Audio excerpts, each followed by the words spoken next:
How to enable vibration in Horror Tale 1. In this video, I'm going to show you how you can enable it. First of all, open the application.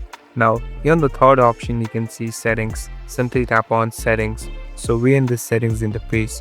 Here on the bottom, you can see this vibration box. So in order to have vibration, simply click on this box. So what does vibration do?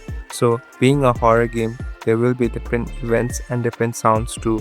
So according to it, there will be more vibration and it will be more realistic too.